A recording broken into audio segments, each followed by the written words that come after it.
കടവുളെ അജിത്തെ എന്ന് വിളിക്കരുത് എന്ന് സാക്ഷാൽ അജിത് കുമാർ പറഞ്ഞാലും അവസരം കിട്ടിയാൽ വിളിക്കുന്ന ടൈപ്പ് ഡൈ ഹാർഡ് ആരാധകനാണ് നിങ്ങളെങ്കിൽ ഏറ്റവും പുതിയ അജിത് ചിത്രമായ ഗുഡ് ബാഡ് അഗ്ലി കാണാൻ നിങ്ങൾക്കൊരു റിവ്യൂവിൻ്റെ ആവശ്യമില്ല. അത്തരത്തിലുള്ളവർ ഈ റിവ്യൂ കാണേണ്ട ആവശ്യവുമില്ല. എന്നാൽ റിവ്യൂവിലേക്ക് കിടക്കാം. മെയിൻ സ്ട്രീം കച്ചവട സിനിമയിൽ ഫാൻ സർവീസ് പരിപാടികൾ ഉണ്ടാകുന്നത് മനസ്സിലാക്കാവുന്ന സ്വാഭാവികമായൊരു കാര്യമാണ്. പേട്ട എടുത്തപ്പോൾ കാർത്തിക് സുബ്ബരാജും വിക്രം എടുത്തപ്പോൾ ലോകേഷ് കനകരാജും തങ്ങളുടെ പ്രിയപ്പെട്ട താരങ്ങളെ വളരെ മനോഹരമായി അവരുടെ സിനിമകളിൽ സെലിബ്രേറ്റ് ചെയ്തിട്ടുണ്ട്. മലയാളത്തിലും ഈ അടുത്ത് നമ്മൾ കണ്ടിട്ടുള്ളതാണ് ഈ ഫാൻ ബോയ് പരിപാടി. ലൂസിഫർ എന്ന സിനിമയിൽ narcotics is A dirty business എന്ന ഡയലോഗ് സമർത്ഥമായിട്ട് ഉപയോഗിച്ച് പൃഥ്വിരാജ് ഫാൻ സർവീസ് പരിപാടി എങ്ങനെ വൃത്തിക്ക് ചെയ്യണമെന്ന് കാണിച്ചു തന്നിട്ടുണ്ട്.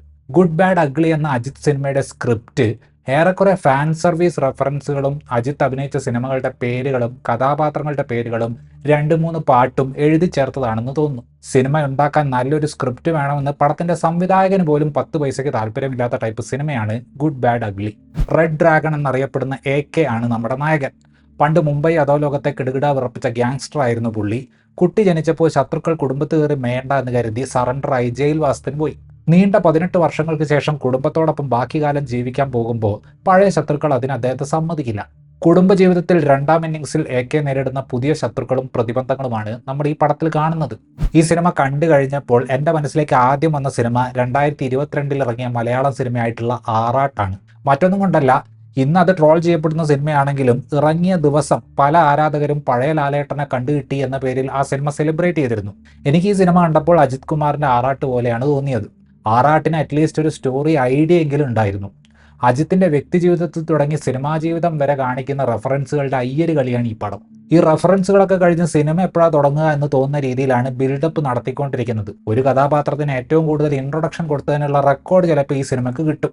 സ്ക്രിപ്റ്റിൽ എന്തെങ്കിലും തരത്തിലുള്ള ഒരു ഡ്രാമ കൊണ്ടുവരാൻ ശ്രമിക്കുമ്പോൾ അതിന്റെ ശോചനീയാവസ്ഥ കാണുമ്പോഴാണ് മാർക്ക് ആന്റണി എന്ന ജാക്ക്പോട്ടിന് മുന്നേ തൃഷ, ഇല്ലന, നയൻതാര, അൻപാണവൻ, അസറാധവൻ, അടങ്കാധവൻ മുതലായ അസഹ്യ സിനിമകൾ എഴുതി സംവിധാനം ചെയ്ത ആളാണ് ഇതിന്റെ സംവിധായകനായ ആദിക് രവിചന്ദ്രൻ എന്ന കാര്യം നമുക്ക് ഓർമ്മ വരിക.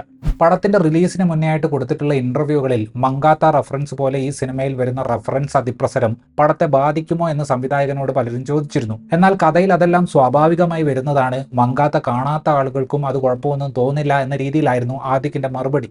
എന്നാൽ പടം കണ്ടു കഴിഞ്ഞാൽ ഒരാവശ്യവുമില്ലാതെയാണ് ഇത്തരത്തിലുള്ള ഡയലോഗുകൾ കയറ്റി വെച്ചിട്ടുള്ളത് എന്ന് മനസ്സിലാവും. ഫാൻ സർവീസ് പരിപാടിയെക്കുറിച്ച് എൻ്റെ ഒരു ഫിലോസഫി ഞാൻ പറയാം. അതായത് താരത്തിന്റെ ആരാധകർക്ക് നല്ല രീതിയിൽ എന്റർടൈനിങ് ആവുകയും ന്യൂട്രൽ ആയിട്ടുള്ള അല്ലെങ്കിൽ താരത്തെക്കുറിച്ച് വലിയ ധാരണ ഇല്ലാത്തവർക്ക് അയാളെക്കുറിച്ച് കൂടുതൽ അറിയാൻ താല്പര്യം തോന്നുന്ന രീതിയിലും ആയിരിക്കണം ഫാൻ സർവീസ് എന്നാണ് എൻ്റെ ഒരു കാഴ്ചപ്പാട്. പക്ഷെ ആദ്യം ഉണ്ടാക്കി വെച്ചിട്ടുള്ള ഫാൻ സർവീസ് മൂവി സീരീസിന്റെ മ്യൂസിക് വീഡിയോ പോലെ 2 മണിക്കൂർ മാഷപ്പ് വീഡിയോ ആണ്.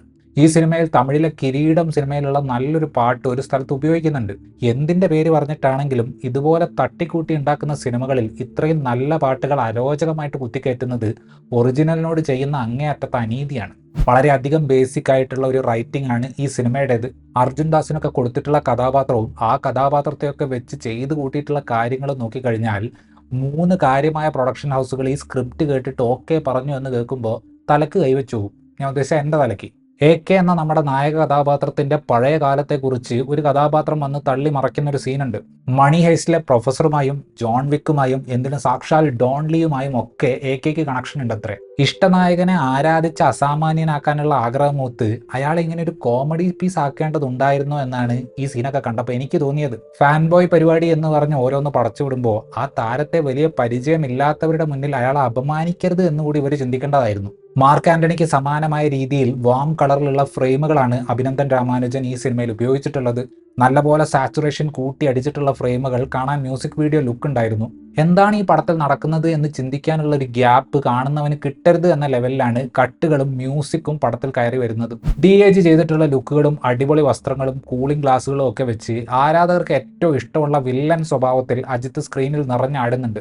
ഒപ്പമുള്ള ആളുകൾ 24 മണിക്കൂറും പൊക്കി പറയുകയും എതിർക്കുന്ന ആളുകൾ AKയെ കുറിച്ച് കേട്ട് ഞെട്ടിത്തെരിക്കുകയും ചെയ്യുന്ന തരം സ്ക്രിപ്റ്റ് ആയതുകൊണ്ട് അദ്ദേഹം പടം ആസ്വദിച്ച് ചെയ്തതുപോലെ തോന്നി. നല്ല ബേസ് ഉള്ള വോയിസ് കൊണ്ട് സാമാന്യം നല്ല വില്ലൻ എന്ന് പേരെടുത്തിട്ടുള്ള അർജുൻ ദാസിനെ ഒരുമാതിരി കോമാളിയാക്കി മാറ്റുന്നുണ്ട്. തൃഷയ്ക്കൊന്നും ഈ സിനിമയിൽ കാര്യമായി ഒന്നും ചെയ്യാനില്ല. ജാക്കി ഷ്രോഫൊക്കെ സ്ക്രിപ്റ്റ് കേട്ടിട്ട് തന്നെയാണോ പടം സൈൻ ചെയ്തത് എന്ന് സംശയമുണ്ട്.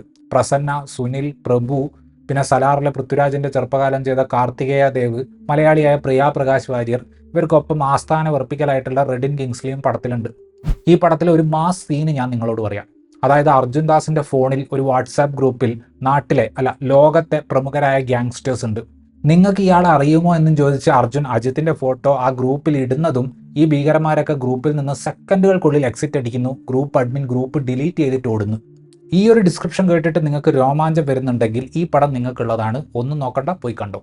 കഥയിലോ കൺസെപ്റ്റിലോ എന്തെങ്കിലും ഉണ്ടായിരുന്നെങ്കിൽ ഈ ഫാൻ സർവീസ് പരിപാടിക്ക് അജിത്ത് സമ്മതം മൂളിയതിന്റെ യുക്തി മനസ്സിലാക്കാമായിരുന്നു. ആരാധകർ ഓരോന്ന് ചെയ്യുമ്പോഴും ലെറ്റർ പാഡിൽ തല എന്ന് വിളിക്കരുത്, കടവുൾ എന്ന് വിളിക്കരുത്, കട്ടൗട്ട് വെക്കരുത്, പാലഭിഷേകം നടത്തരുത് എന്നൊക്കെ പറയുന്ന ആൾ ഇതുപോലൊരു നാർസിസിസ്റ്റിക് പ്ലഷർ റൈഡിന് നിന്ന് കൊടുത്തതിന്റെ യുക്തി അങ്ങോട്ട് കത്തുന്നില്ല. ഇത്രയുമായിരുന്നു ഈ സിനിമയെക്കുറിച്ചുള്ള എൻ്റെ റിവ്യൂ. വീഡിയോ ഇഷ്ടപ്പെട്ടാൽ ലൈക്ക് ചെയ്യുമെന്നും കൂടുതൽ വീഡിയോകൾക്ക് വേണ്ടി ചാനൽ സബ്സ്ക്രൈബ് ചെയ്യുമെന്നും പ്രതീക്ഷിക്കുന്നു. താങ്ക്